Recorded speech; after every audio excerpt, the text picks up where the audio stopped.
మీ బేబీకి 1 సంవత్సరం దాటిందా? చికెన్ ఎలా పరిచయం చేయాలో ఆలోచిస్తున్నారా? అయితే ఈ సాఫ్ట్ చికెన్ కర్రీతో మొదలు పెట్టండి. దీనికోసం ముందుగా చిన్న ప్రెషర్ కుక్కర్ తీసుకొని 2 స్పూన్ల నెయ్యి వేసేద్దాం. నెయ్యి వల్ల రుచి కూడా చాలా బాగుంటుంది.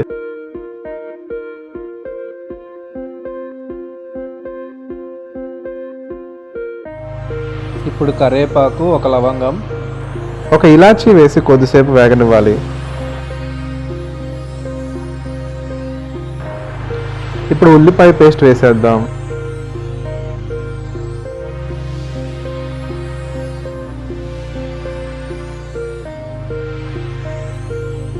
కొద్దిగా అల్లం వెల్లుల్లి పేస్ట్ కూడా వేయాలి. పచ్చి వాసన పోయే వరకు కలుపుకుందాం.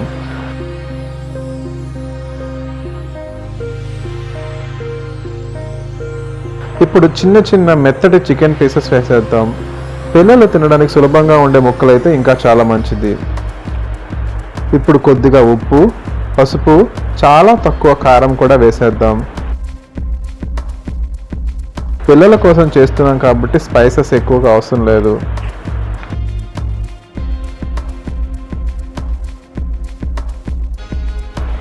ఇప్పుడు మిక్సీ జార్ తీసుకొని 3 నుంచి 4 బాదం, 4 నుంచి 5 జీడిపప్పులు వేసి మెత్తటి పేస్ట్ చేసుకుందాం. ఈ పేస్ట్ని కుక్కర్లో వేసి అన్నీ బాగా కలుపుదాం.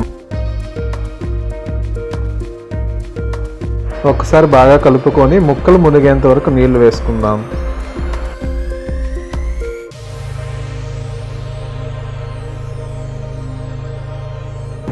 ఇప్పుడు మూత పెట్టి 5 విజిల్స్ వచ్చే వరకు ఉడికించుకుందాం.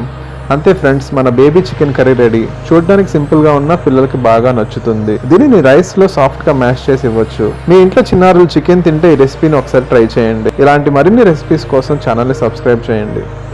మరో మంచి రెసిపీతో కలుద్దాం.